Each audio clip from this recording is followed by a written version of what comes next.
People call me all kinds of things: sweet, dependable, too nice for my own good, but the one that sticks, the one that stings, is just a caregiver. Like it's something small, like holding the hand of someone's grandmother while she forgets her own name isn't an act of devotion. Like helping someone die with dignity is somehow less impressive than negotiating contracts in stilettos.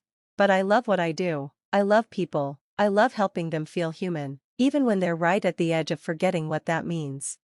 Still, I'd be lying if I said it doesn't wear me down, especially when I come home to a family that looks at my life like it's some temporary detour, not a calling.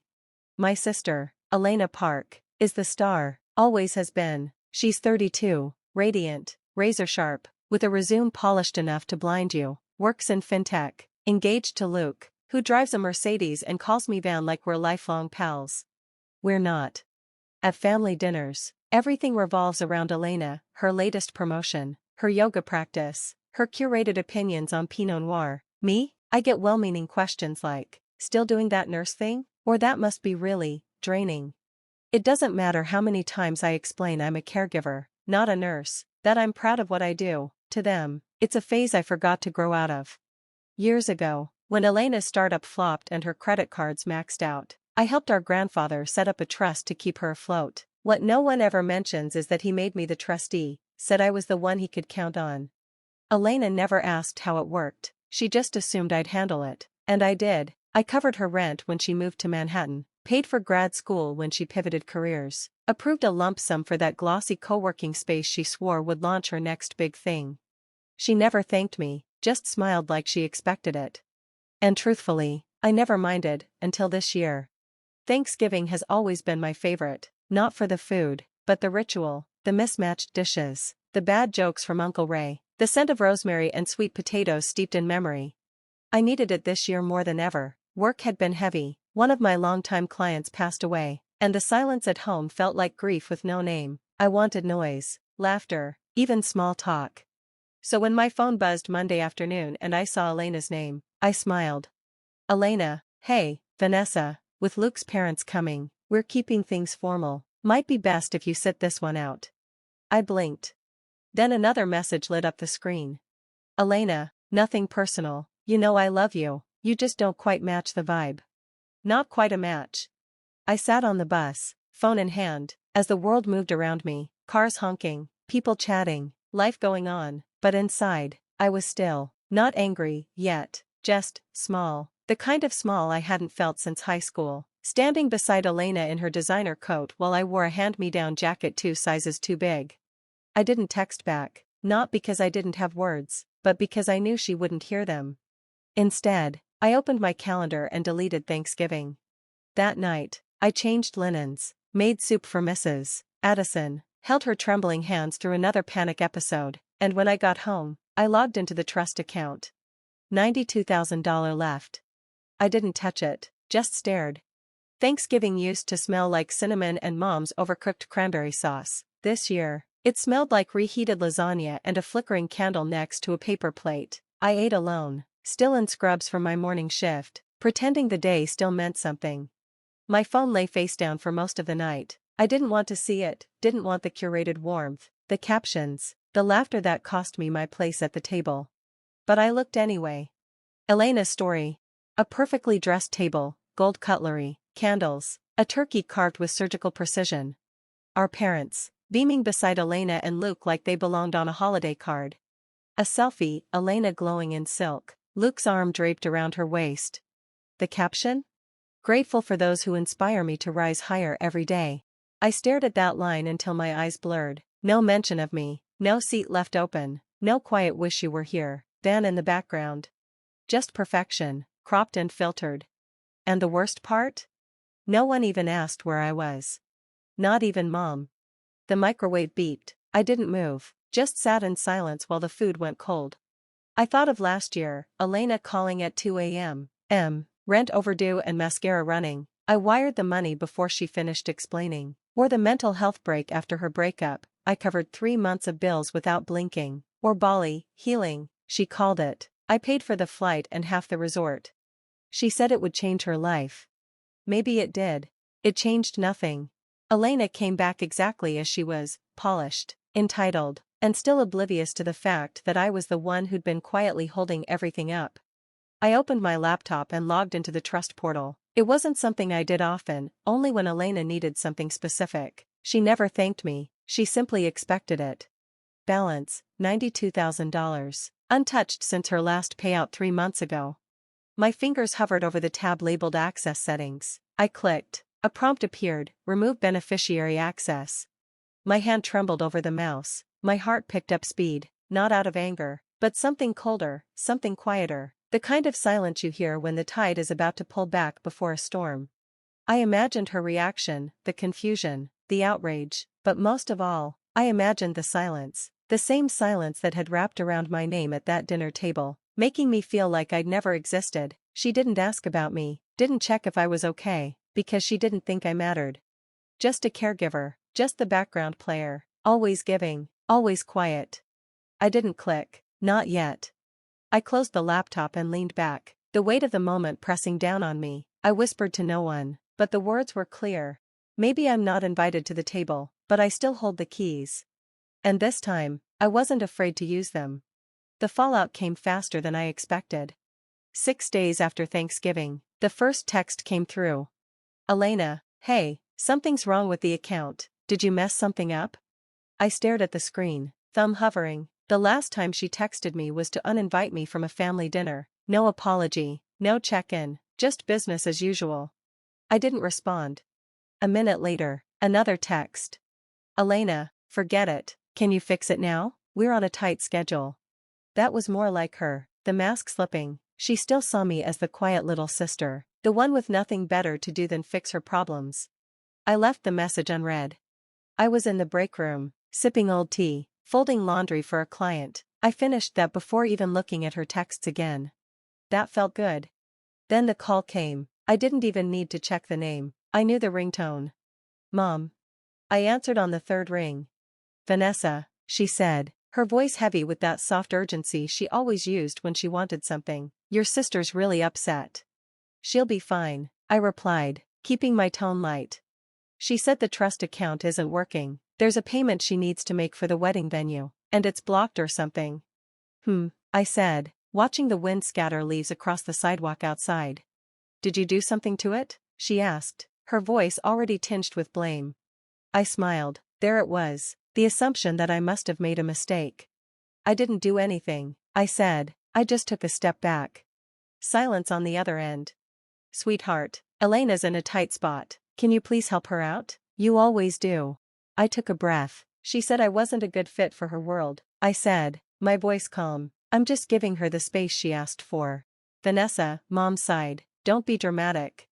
I didn't answer that, because I wasn't being dramatic, I was being honest, for once. That night, I logged into the portal again. I'd been thinking about it all day, weighing the consequences. I didn't want revenge. I didn't want to ruin Elena. I just didn't want to carry her anymore. I navigated to the account settings and initiated a transfer, reassigning trustee duties from myself to a legal firm. They'd handle everything from here on out, no personal ties, no guilt, just professional oversight. There was a form, a digital signature, one last click. And it was done.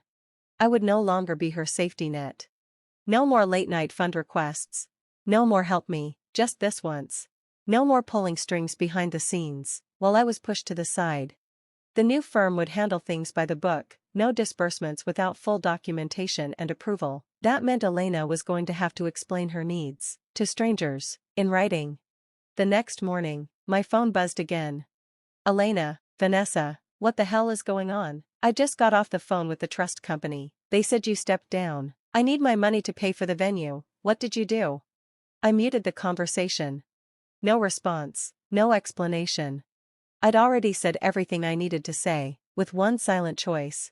For once, I wasn't the background character in her story. For once, the person holding the power was me. I was halfway through folding linens in the staff lounge when the door swung open, too fast, too loud. Elena, I said, instinctively turning. She stood in the doorway, her heels clicking too sharply against the linoleum, a fitted blazer, hair pinned back like she was about to step into a boardroom, not a caregiver center. Her eyes locked with mine, panic, disguised as anger. You need to fix this. she snapped, her voice rising. Now. A few coworkers peered around corners. We weren't used to drama here, at worst. Someone raised their voice over bingo. I set the towels down, my expression calm. What are you doing here? I asked. You're ruining everything, she hissed, stepping closer. Do you even realize what you've done? The venue canceled our reservation. The caterer wants deposits we can't send. I had to explain to Luke's parents why we suddenly didn't have a budget. I didn't ruin anything, I said. I just stopped protecting you. Her eyes widened. I held my ground, voice flat. I worked 2 jobs to make sure you never had to. I took care of your fund, paid your bills when you weren't looking, filled in the blanks so your perfect little world never cracked. Her face turned crimson. I never asked you to. No, I said, shaking my head, you just expected me to. She opened her mouth to argue but faltered, like the words didn't quite fit anymore. I stepped closer, finally giving voice to the words I'd swallowed for so long. Do you remember when you called me just a caregiver? When you told me I didn't belong at Thanksgiving because I wouldn't match the vibe? Her jaw tightened. She didn't deny it. Why didn't you just tell me you were upset? She asked, voice softer now, like a shift in the wind. I stared at her for a long moment, the weight of her question hanging between us. Because every time I spoke, you were already talking. The room went still. Elena's shoulders dropped, the facade cracking just slightly. I didn't mean to make you feel small, she whispered. I didn't flinch, I just met her gaze. You didn't make me feel small, I said, my voice steady. You just never saw how big I already was. For a long moment, neither of us said a word. We stood there in the silence, not as perfect sisters, but as 2 women, finally face to face. Behind me, the microwave dinged. In the other room, someone coughed. Life, it seemed, just kept moving. I thought I was helping you, Elena said quietly. And I thought you cared, I replied. She didn't cry. Elena never cried, but her hands trembled just enough for me to notice. I'll work it out with the legal firm, she murmured, almost to herself. You'll have to, I said gently, they won't give you special treatment. She nodded, her gaze drifting downward. For the first time, she looked like someone walking a tightrope without a net beneath her. And I felt lighter, not because I'd won, but because I'd stopped pretending I hadn't lost something, too. She turned to leave, pausing at the door. Vanessa, she said, her voice quieter, I never wanted to hurt you. I know, I said, but you still did. And then she left, and this time, I didn't follow. It's amazing what a folding table, mismatched chairs, and a little bit of warmth can do. 2 weeks after the confrontation, I hosted my own version of Thanksgiving, a little late on the calendar, but right on time for my heart. No fancy wine glasses, no silk napkins, just the people who saw me, really saw me. Mrs. Addison's daughter brought homemade apple pie. Darlene, one of my coworkers, showed up with sweet potatoes and zero judgment. My neighbor James, who once fixed my leaky faucet at midnight, came with a laugh that filled the entire apartment. There were 7 of us in total. Some had lost family, some had been forgotten by them, some, like me, had simply chosen not to chase invitations that came with conditions. We ate, we told stories, we laughed so hard the pie shook. Before dinner, I set out place cards I wrote by hand, names carefully printed, a quiet gesture, something Elena would have considered too sentimental, too much, but for me, it felt just right. About halfway through the night, I slipped into the kitchen to grab more water. That's when I saw it, a letter propped against my apartment door, slid underneath the mat like an offering. It was Elena's handwriting.